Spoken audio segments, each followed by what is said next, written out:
is VanCam. This is VanCam you waited for.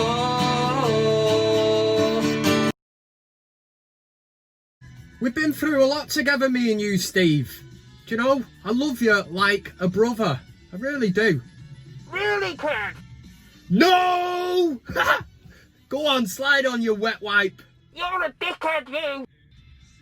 How are we doing, everybody? I am Kev Ashford, and you are welcome to this week's edition of the ManUtd VanCam. Oh yes, the scenes. Paris Saint-Germain 1, Manchester United 2. Now, very recently, over recent times, it's just another great night in Paris. We had 2019, Marcus Rashford with the late penalty. 2020, Marcus Rashford again with the late goal. And then just recently, a DVD that my mate Disco Dave borrowed to me.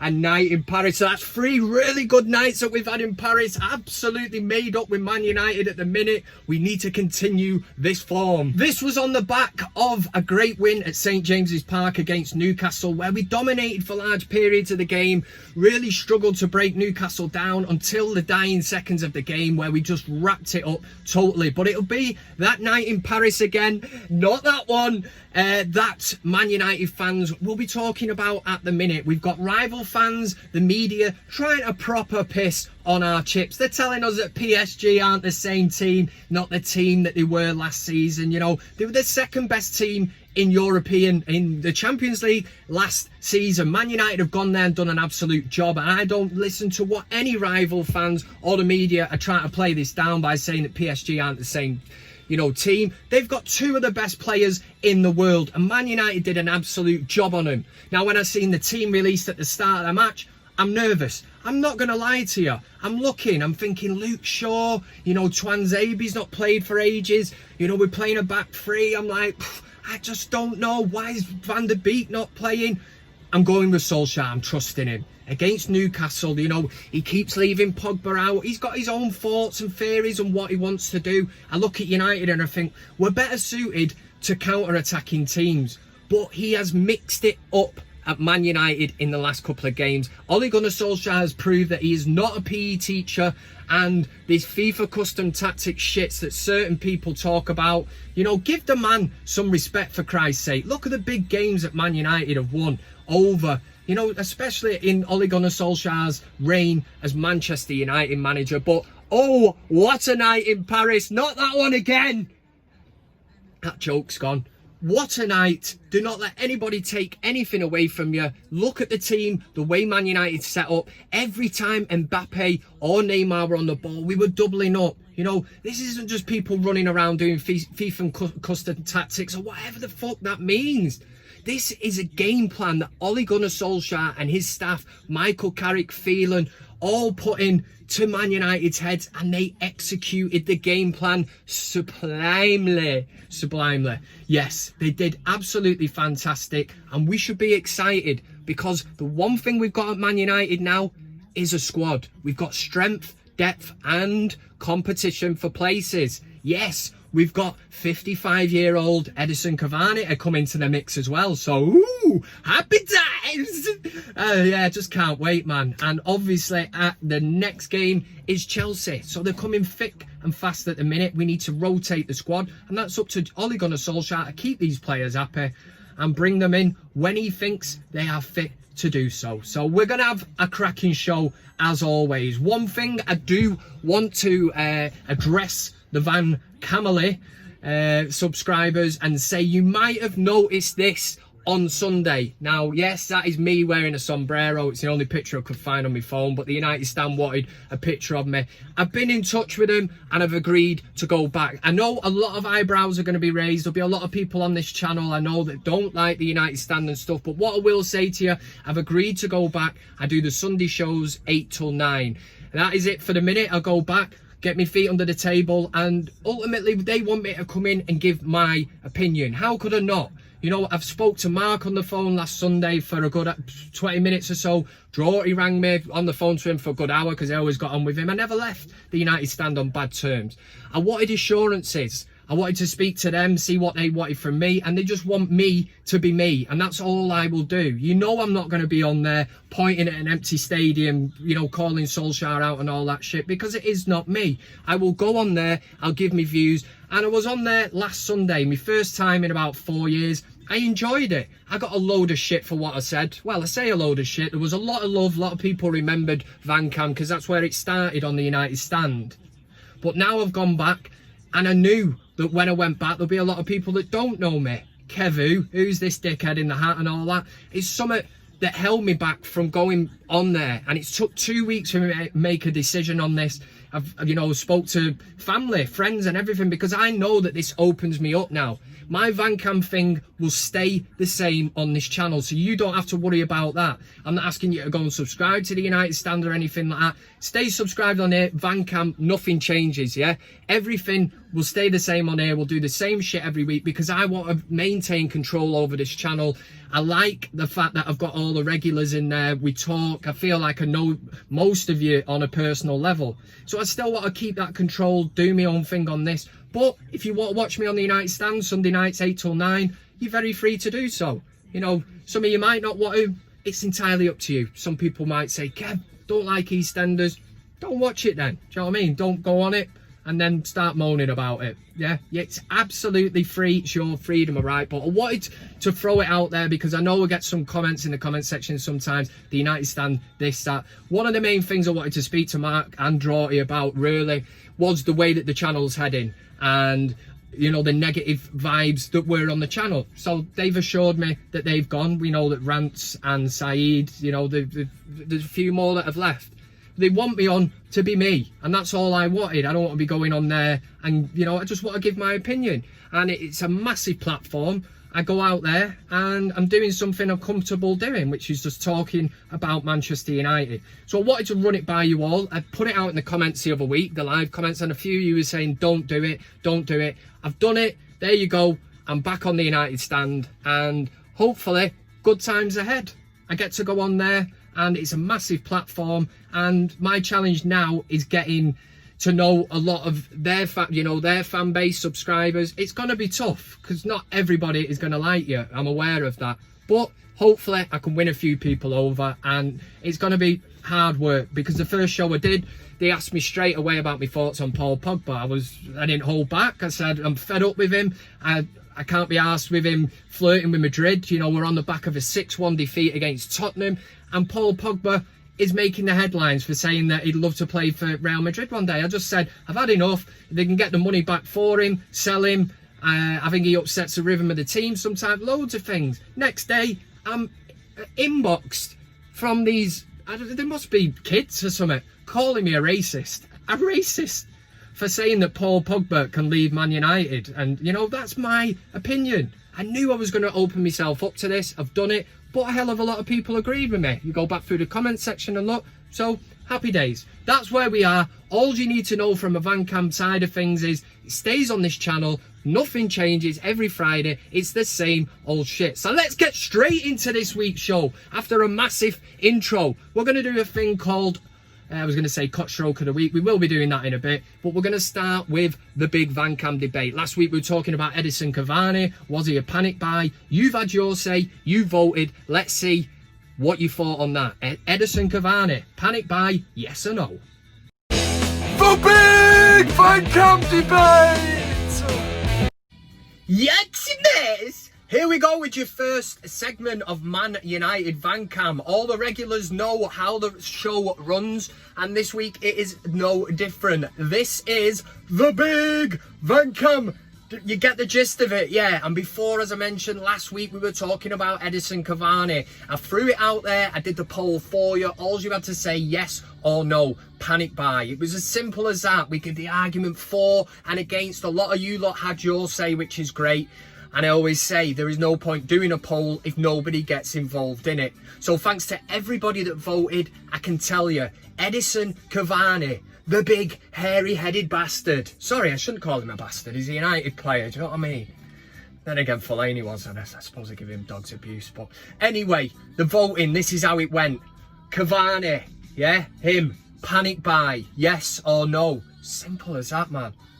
87%, which I would always say is a landslide. We're talking big time, man. 87% went with the theory and the opinion of yes. See what I did there? Yeah, so the VanCam community have spoken and they think it is a panic buy.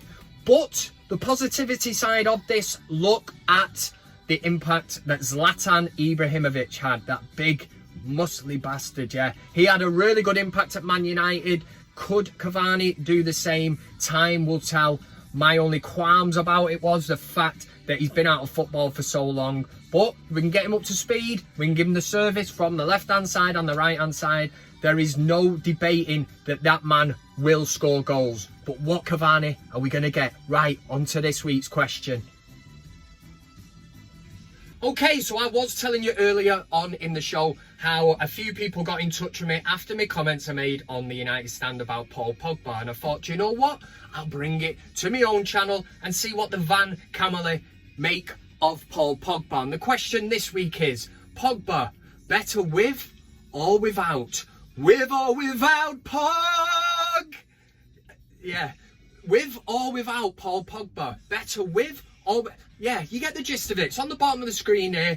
I have thrown out this poll on the ManUtd VanCam page. You need to get onto it, click on the community tab, and it's all typed out there for you. Yes or a no. Obviously, throw your comments in below this video as well.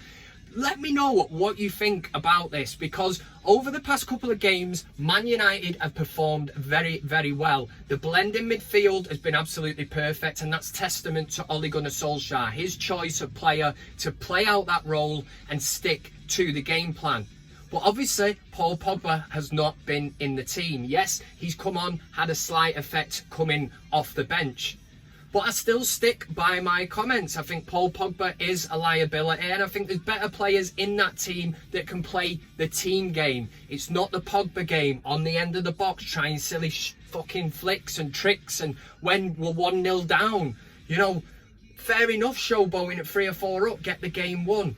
But at this minute in time, I look at Man United and I think that the midfield, the blend that we can get into that middle, I don't see a place for Pogba at the minute. Now, don't get me wrong, he can talk his way back into the team by doing the business on the training ground and playing his way back into the team. Again, I keep going to this fact of Pogba flirting with the idea of Real Madrid, and I don't like that in a Man United player. If I look back at the summer, I think, do you know what? If we could have got rid of Pogba for about 100 million and bought Jadon Sancho, you know, how many supporters would have been up in arms about that? Probably the same ones that were giving me shit and calling me a racist for saying that I didn't like Paul Pogba. That is my opinion. Football is all about opinions, and it would be very boring if we all agreed on the same thing. And as always, there is no sitting up on that fence. It was the great Lord Jesus Christ who once said, "Man who sits on fence is an absolute tool." Look it up in the Bible. Make a decision. For Big VanCam Debate! So, your Big VanCam Debate question is set for this week. Pogba, with or without Pog? We'd stop doing that now. That's absolutely just stupid anyway. Next, we're going to fly into the next segment of the show. It's a bit of a laugh and all that, but it's called CockStroker of the Week. It's self-explanatory. Think about it. It's not a good thing. You don't want to be nominated, and you certainly don't want to be taking home that #1 spot. I've got a shitload of nominations this week. We've got to run through it. Obviously, there's been a hell of a lot of stuff going on at Liverpool, so let's get on with it. CockStroker of the Week. Here we go with another roundup of CockSmoker of... How does it say smoker? We'll roll with it anyway. It's CockSmoker. It's Stroker. No.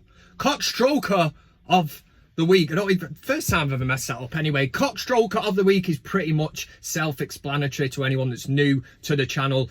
We look at absolute whoppers, absolute weapons out there, and we rate them in order, and I tell you a #1, and that's it. Yeah. And yeah, it's great. Stick with me. Gets better. Gets better. 7 nominations this week. Coming in at number 7 is this fella. He goes by the name of Callum. Now, what could possibly go wrong? We've got a gladiator style. You know, this is the bit where he gets up to the travelator at the end. You know, he's out of breath and that. But you just know by looking at this video that something is going to happen. And of course it does. Because when Callum tries to make the jump, the leap onto that little, you know, mushroom thing or whatever, he ends up looking... I didn't say when I'm playing it. Like a right tit! Stop doing stupid things like this, man. Nothing's ever come of it. Man has nearly broken his back. On what for? I suppose he's gone viral and he's got on VanCam. So, I suppose well done. Number 6 goes to these absolute bellends. The scary thing about this is they've obviously been drinking, drug driving, whatever, because they've crashed into a lamppost. Some bloke's obviously seen it, started recording. The scary thing is their heads aren't in the right place. As the guy goes round to try and explain what's happened to them, they're beyond what's going on. They're actually sat in the car saying they can't get it in gear and they can't get it started, to which the guy says, well, your wheels come off the car for a start and you crashed into a lamppost. Probably the most hilarious thing about it is the guy tries to get out and then sort of goes, shit, and he tries putting the front bumper back on as if it's going to make a difference. He also then starts to shout, reverse, reverse, as he starts to push the car as if it's going to move, but the guy's trying to tell him there's no wheel on the car. Reverse, reverse, reverse. Mate, look at the wheel, it's buckled. Number 5 this week goes to any person who got in touch with, is it Ofcom, to complain about Amanda Holden's dress on Britain's Got Talent. Just having a blip at it there, that's why I got lost for a minute. Amanda Holden receives more complaints from BGT viewers over her latest dress. The Britain's Got Talent judge walked out in a thigh-splitting dress and the complaints started again. Last weekend, Britain's Got Talent viewers grumbled to broadcasting watchdog Ofcom about Amanda Holden's low-cut dress on the ITV talent show, and the complaints have started again over the latest outfit. What is there to complain about, man? If Amanda Holden wants to get her threatening bits out, just sit there and admire them. Who would go and make a phone call to Ofcom? Who are these people? These shower of bellends. Do you know what I mean? There's tits on offer. I've said it before when people complain about if she wants to get them out, they're there, you can have a look. You don't have to look at them, turn your telly off. You know, you look above the chest. Do you know what I mean? There's tits on offer, that's all I can say. Number 4 this week goes to this person on Twitter, RW Comps V2. After Man United's memorable night against Paris Saint-Germain in Paris, he took to Twitter, or she, whatever it is, put out a video of Wan-Bissaka making a challenge. Now, this was the challenge, and the tweet simply read, how wasn't this a penalty then? Everyone's getting pissed off with United because they keep getting loads of penalties. But the penalties, you know what I mean? We never have a dubious one. You look at it again and go, yeah, it's a stone waller, man. That's what VAR was brought in for. But the thing about this video, and it will come up again, why wasn't it a penalty? Well, RW Comps V2, I'll tell you why it wasn't a penalty. It wasn't a penalty because it was in the attacking half of the opposition box, you absolute tit. Number 3 goes to Manchester United's Twitter social media account for putting out a tweet. Now, just before Manchester United made the trip to Newcastle, Manchester United put out a tweet which read, at least there's no climbing up 14 flights of stairs to get to the away end at St James's Park for this one. Where are you watching? Hashtag new mun. From ? And like a sweaty head. Now, the disastrous thing about this tweet is that we're going through a worldwide pandemic. Fans are not allowed in stadiums. How Man United thought this was a great idea to put this out, I know for a fact that a lot of my mates, including myself, would have climbed a million set of bastard stairs if I could have got into St James's Park to watch Manchester United live, shout on the boys and all that. So Man United clearly made a big mistake by tweeting this. In fact, it was showed up because Manchester United then deleted the tweet because they got so much shit from our fan base, and rightly so. It's a ridiculous tweet to put out. We're going through a pandemic, and any football fan, we've been starved of watching Man United live, would have done anything. They would have crawled up them 14 flights of bastard stairs. So Man United are in there at where are we? Look at me, how this is just brilliant. At number 3. Number 2 this week goes to Adam on Twitter at Genius LUHJ. He's no genius in my book, and let me just explain this. He's put out a tweet. Basically, everything he does is about Dan James. Now, yeah, he's going through a bit of a tricky spell. You know, when he gets into the team, sometimes he gets brought off. His final product isn't there and that. But I like Dan James. Brings a bit of energy to the team. Obviously, he's got bags of pace and stuff. Just needs to work on his final product. But this person takes it to the extreme. Completely forgot about this, so here we go again. Day 1, copies Dan James 97 in. Please get the Chinese virus on my knees. And then a picture saying, fuck off, James. 0 experience, 0 credentials, 0 father, in reference to Dan James's dad passing away. I mean, who is this absolute tit? It cannot be a Man United fan. I'd be so embarrassed if it was. This is this world that we live in of trolls, and this is why social media needs to be policed, because dickheads like this get away with that. I mean, Christ knows what Dan James would be thinking if he actually stumbles across that tweet and has to read it. And a few of you might have guessed what number 1 is this week. Now, sadly, Virgil van Dijk was injured in a challenge with Jordan Pickford at Goodison in a 2-2 draw, an action-packed game and all that. But ultimately, it was just full of silly knobhead scousers. Anyway, you can't get any better than this absolute clown, Sean Astley, 86. Now, the Scousers were fuming after this. Jordan Pickford, yes, should have been sent off. I've watched it back. I still can't believe he wasn't. Virgil van Dijk now is out for the foreseeable future, which is a huge miss for Liverpool. We know this makes them very, well, much weaker than obviously having the big man at the back. Hopefully he recovers, comes back. I'd never wish an injury on anyone. But Liverpool fans, I mean, you've got previous for this. Now, going out and calling Jordan Pickford death threats and going for him, this Sean Astley went for it, man. He puts a picture of him and Virgil van Dijk on his Instagram and puts, get well soon, big fella, and don't you worry, Liverpool is a small city. I'll bump into footballers all the time. That little dinosaur arm spaz is going to have to bump into me soon anyway. Who knows? Me knows a Sean promise is a real promise. Is that actually a thing? A Sean promise is a real promise. I'd be like, yeah, I'm Virgil van Dijk. I'm 6'9". I weigh 14 stone. I can sort my own battles out, Sean. But anyway, he said, don't worry, brother. I'll get him for you. I love you, mate. Thanks for making me, you know, my life so happy and all that, because he won a few trophies and all. But Sean Astley giving it the absolute big one. The absolute Peter Crouch. Oh, and this from Liverpool fans. This is what gets me.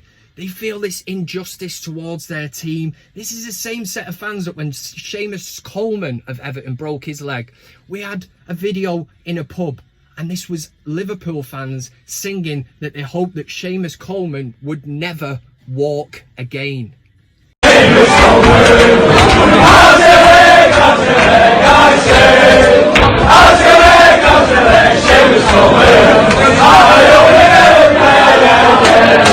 And let's not forget a match I was at Anfield when it was Liverpool against Manchester United. Alan Smith suffered a horrific injury, a leg break at Anfield.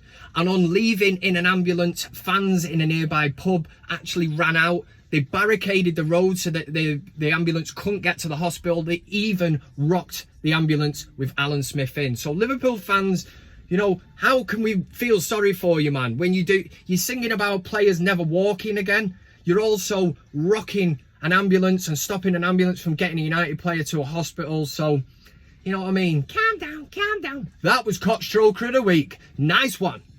CockStroker of the week. There you go with CockStroker of the week. Done and dusted for another week, which brings us nicely into the next segment of the show. I don't know why I'm actually being all aggressive here or something. The next segment of the show is Tweet of the Week. Having a nightmare here, man. It's time for Tweet of the Week. Here we go. Welcome to Tweet of the Week. This is where we honour the likes of yourselves and other people out there that throw out interesting and funny stuff on the old social media. Number 4 this week goes to Katie Mannion. I think this was actually taken from Facebook, but we'll run with the theme. I'm not changing Tweet of the Week. It's too much effort, too much time, man. I ain't got time on my hands. VanCam takes up enough time, and having 2 children, a wife, a house, a dog, a cat. You know what I'm saying, man? It's hard times. Anyway, Katie Mannion threw out a picture of the man himself, Jeremy Beadle. You know who I'm on about. Yeah, the old prankster. Anyway, she put, hope this virus is like Jeremy Beadle. The second wave isn't as big. Loving that. You get it? The second wave. Remember, he had a tiny hand. There we go. Being inundated now. Along with being a racist, I'm going to be handist because I'm taking the piss out of somebody with a small hand. But you get the gist of it, man.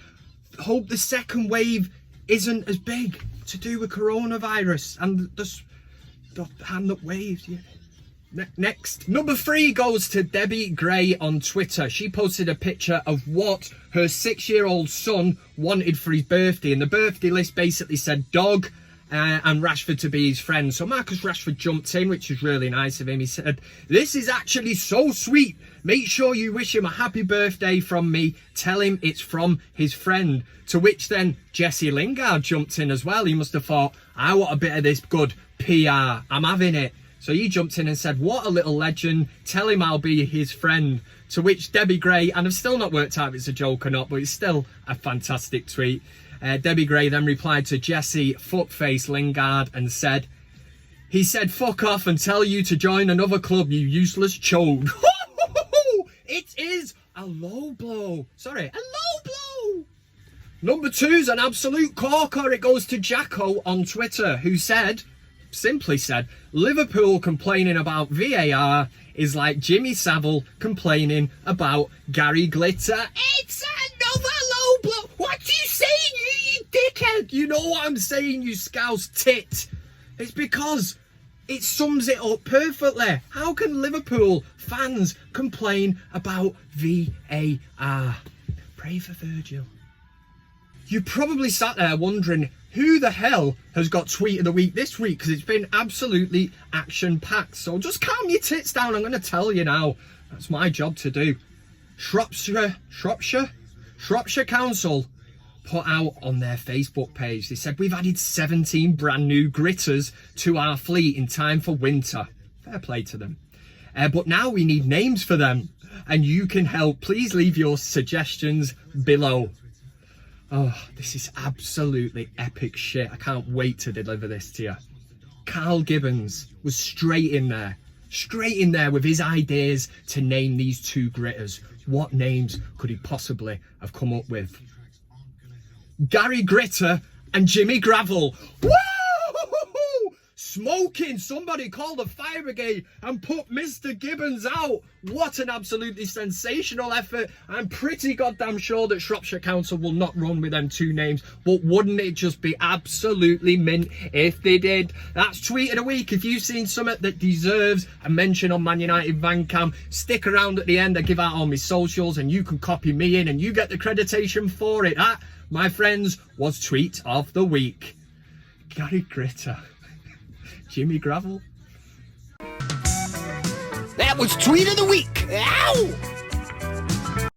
Gary Gritter and Jimmy Gravel. Do you get it, Steve? Does he fuck? Right, there we go. That was Tweet of the Week, an absolute sublime Tweet of the Week. Hopefully you will agree. Make sure you drop in a comment and do all the usual shenanigans. Next, we're going to go into the VanCam Fantasy Football League updates. Time to have a look at who's rocking top spot and who's down near the bottom. And he painted matched up men and matched up cats and dogs. Okay, so the VanCam Fantasy Football League update, this for last week or whatever, rocking the top spot. Simon Williams, brilliant, 335 points, 50 Shades O'Shea. Rob O'Neill, 333 points, so he's getting a bit closer. And yeah, I mean, Dave Birtwistle, I mean, what is that man drinking? What is he on, man? 88 points for the week. He's absolutely smashing it.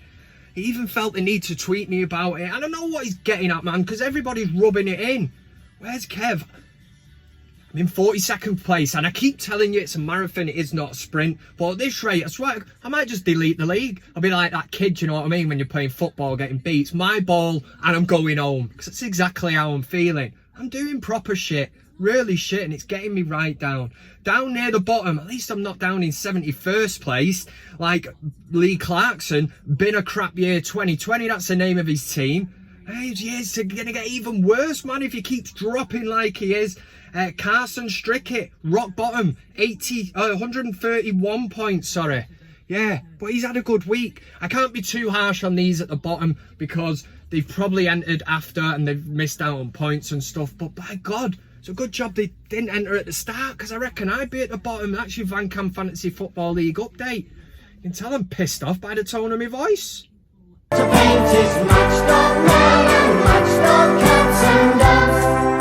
Right, and just like that, I have ran out of time. I'm not going to have time to do your comments, but I think it's been an action-packed show, as always. Thanks to everybody who has been in the live comments. Thanks to all the regulars, the people that have been there from the start of this ManUtd VanCam journey. Thanks to everybody that sent me well wishes to say it was great to see me back on the United stand. That's good as well. And just enjoy the match this weekend, drink in moderation, and don't do anything that I wouldn't do. And I'll leave you with this. Hello, hello, hello. Chelsea's success is fucking hollow. All that money they took from that big Russian crook, and you'll never win 3 in a row. Come on, United! Whee! Enjoy, man. Yeah, see ya. Oh, VanCam, this guy is a legend, guys. You need to go watching VanCam, man. Just a quick shout out to ManUtd VanCam. If you don't subscribe to him, I would just tell you to go over and subscribe to him. Absolutely hilarious. I said your love, keep on lifting me higher and higher. Thanks very much for watching the video. You can also follow me on these other social media platforms. That's Twitter, Instagram, Facebook, and of course, plenty of fish. Oh yeah! Thanks to everybody who gets involved, comments, likes, shares, subscribes. Subscribing is the main thing. It costs you nothing, and why wouldn't you want to do it? This is ManUtd VanCam.